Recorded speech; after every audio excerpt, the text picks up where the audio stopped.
una natin ipakita sa mga bagay na ayaw natin ay kung ang ating pintuan dito ay ganito, diba? Pero pagdating dito sa likod, pinto dito sa likod, kasi pagka binuksan natin,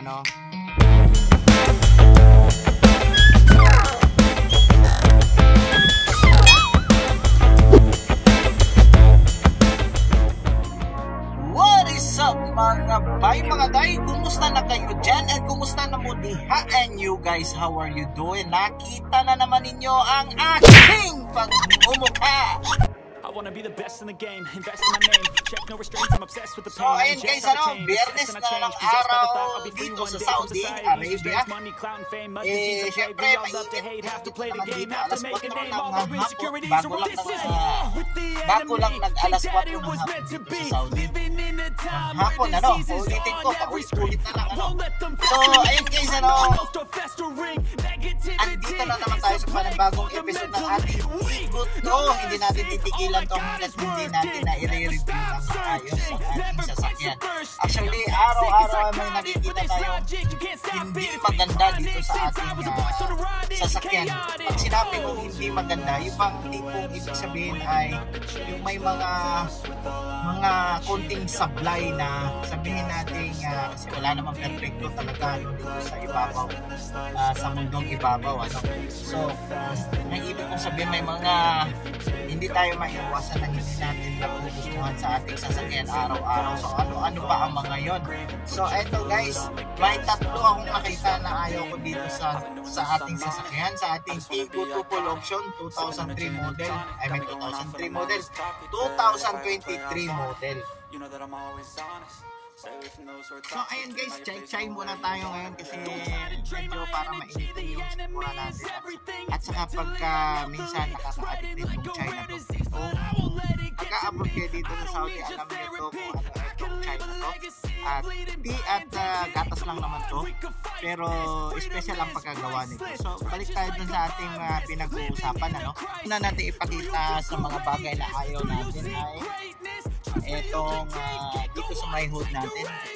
Saan muna natin?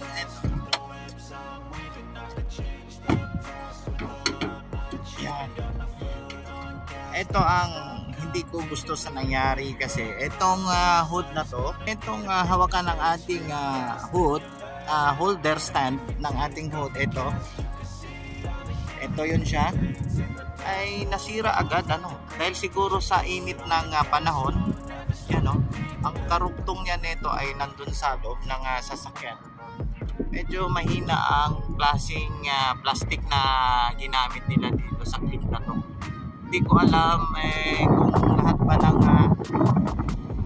may Tigo ay ganito rin na medyo madaling sirain ang plastic na to. Hindi ko naman ginalaw to. Nung tinanggal ko to, itong stand na to, nung nakaraan ay medyo nag-click siya ng konti, tapos yun, natanggal na siya, nabali na siya yung mismong pinaka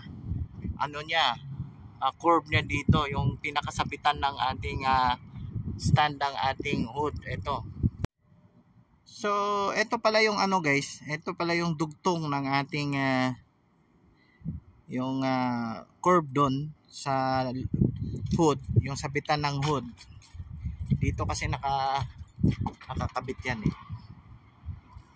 yan yan, ito nakakabit yan dito, so parang ganyan yan. So ayan, pagka nakakabit yan dyan, so ibig sabihin pwede mong isabit ang itong itong stand na to. So ayan guys, ang pangalawa nating hindi nagustuhan dito sa ating Tigo to ay yung pinto dito sa may likod. Madali siyang parang hindi na maganda yung pagsara niya kasi parang ewan ko, medyo hindi ko maintindihan, medyo siguro hindi maganda yung quality ba or ng bakal ng medyo yung pinakakawit or lock niya ng ating pinto doon sa likod ng ating sasakyan. So tingnan natin, ipapakita ko sa inyo yung tunog. Ang tunog ng ating pintuan dito ay ganito, di ba? Pero pagdating dito sa likod, pakinggan nyo pangit na yung parang masyadong yung matagtag na siya yung pagsara. Hindi siya kagaya dito sa kabila, ito na medyo malutong pa siya sa kabila. Yan, okay naman. Kaya nga pagka may sumasakay dun sa likod ng aking sasakyan, pagka lalo na dito dumadaan sa may left side ng aking sasakyan, ay sinasabihan ko na medyo tandahan mo ang pagsara kasi medyo malakas kasi ang niya yung tawag dyan, yung kalabog, yung parang hindi na siya yung parang napipigilan ba. Yun lang, yun yung pangalawa na ayaw ko dito ngayon sa ating Tigo 2. So ayan guys, ang pangatlo nating hindi nagustuhan dito sa ating Tigo 2 ay itong pinto dito sa likod.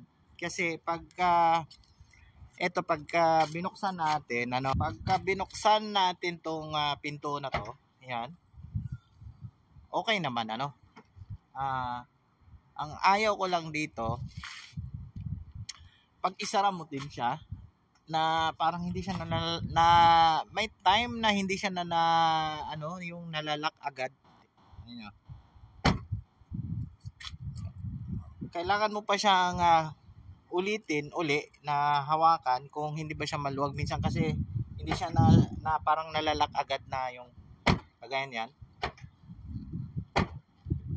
Okay siya ngayon may mga time na ganun yan.